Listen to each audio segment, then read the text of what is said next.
حضور صلی اللہ علیہ وسلم نے نا فجر کی نماز پڑھائی، فجر کی، اور حضور فجر کی نماز پڑھا کے فرمانے لگے بھئی کسی بندے نے روزہ رکھا ہوا ہے آج؟ حضرت عمر کہتے ہیں رات کو میرا ارادہ تھا رکھوں، پر سویرے پھر میں نے گرا دیا، نہیں رکھا۔ حضور نے دوسری دفعہ پوچھا بھئی کسی نے روزہ رکھا ہے؟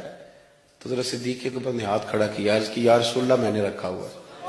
آپ حکم نہ دیتے تو نہ بتاتا، پر روزہ رکھنا بھی آپ نے توجہ دلائی ہے تو حکم بھی آپ کا بتاؤ تو بتا دیا۔ حضرت عمر کہتے ہیں حضور نے فجر کی نماز پڑھائی، فجر کی۔ دوسرا سوال پوچھا بھی کسی نے کسی بیمار کی تیمارداری کی ہے؟ تو حضرت عمر کہتے ہیں میں نے فٹافٹ عرض کی یا رسول اللہ ابھی تو نماز فجر پڑھی ہے، تو اب گھر جائیں گے تو تیمارداری کریں گے۔ تو حضور نے فرمایا عمر تو ذرا ٹھہر جانا، جلدی نہ کر، ٹھہر نہ ذرا، رک تو صحیح۔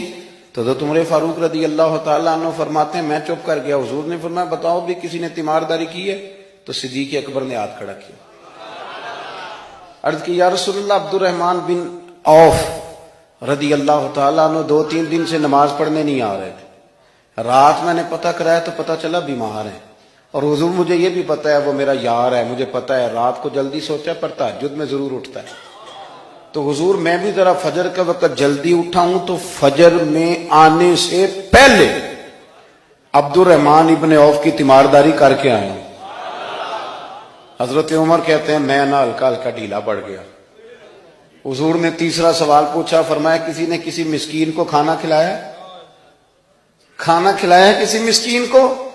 حضرت سیدنا عمر فاروق کہتے ہیں میں نے پھر عرض کی، میں نے کہا یا رسول اللہ ابھی تو فجر پڑی ہے، گھر جائیں گے کوئی چیز لیں گے تو کھانا کھلائیں گے۔ تو حضور پھر مسکرائے، فرمایا عمر تو ذرا ٹھہر نہیں جاتا، ذرا ٹھہر نہ، ذرا نظارہ تو کرنا، گویا یہ شان صدیق اکبر کا جلسہ ہو رہا ہے، ٹھہرنا۔ حضور نے پھر پوچھا بھی کسی نے کسی مسکین کو کھانا کھلایا ہے؟ تو حضرت عمر کہتے ہیں لوگ سارے دائیں بائیں دیکھ رہے تھے اور میں چپ کے ابو بکر کو دیکھ رہا تھا، کہ مجھے پتا تھا کہ بولنا اسی نہیں ہے، اور دل میرا کر رہا تھا کہ کہہ دوں دیو جناب جواب، دل میرا کر رہا تھا۔ وہ سمجھ گئے تھے کہ سونا راضی کن کاموں میں ہو، بس یہ نقطہ انہوں نے پا لیا تھا۔ حضور نے فرمایا بتاؤ کسی مسکین کو روٹی کھلائی ہے؟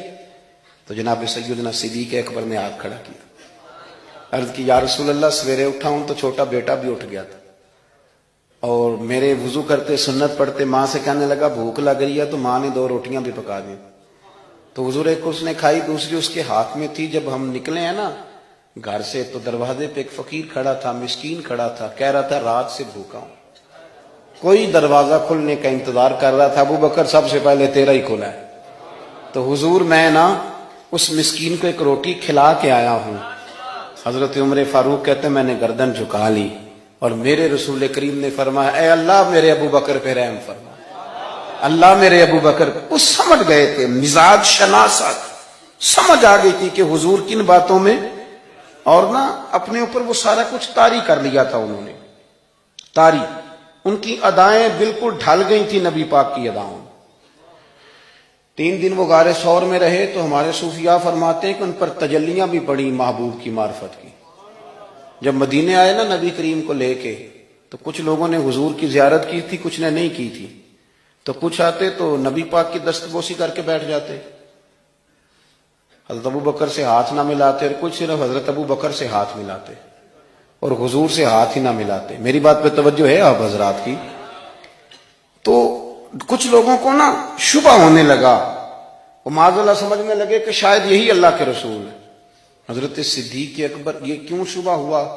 تو ہمارے محدثین فرماتے ہیں کہ ابو بکر صدیق بولتے بھی اس طرح تھے جو میرے نبی پاک کا طریقہ، بیٹھتے بھی اس طرح تھے جو رسول پاک کا طریقہ۔ کہتے ہیں انہوں نے امامہ باندھا ہوا تھا تو جو امامے کا پیچ حضور کا ڈھیلا رہ گیا تھا ان کا بھی ڈھیلا رہ گیا تھا، اس طرح اپنے آپ کو مزاج میں ڈھالا تھا، تو من شدی من تو شدم، میں اس طرح ڈھالا تھا مزاج میں، اس طرح کہ کوئی فرق نہیں نظر آتا تھا۔ وہ کہتے ہیں جب حضرت ابو بکر صدیق نے دیکھا نا کہ لوگوں کو تو شک ہو رہا ہے، کوئی میرے ساتھ ہاتھ ملا کے بیٹھ جاتے، تو حضرت صدیق اکبر نے کہا کوئی ایسا کام کرنا چاہیے کہ پتہ چلے آقا کون ہے غلام کون ہے۔ اٹھے، کندھوں پہ چادر تھی، وہ اتار کے نا تو حضور پہ سایہ کر دیا، لوگوں کو پتہ چل گیا کہ سایہ کرنے والا کوئی غلام ہے، اور جس پر سایہ کیا جا رہا ہے وہ آقا ہے۔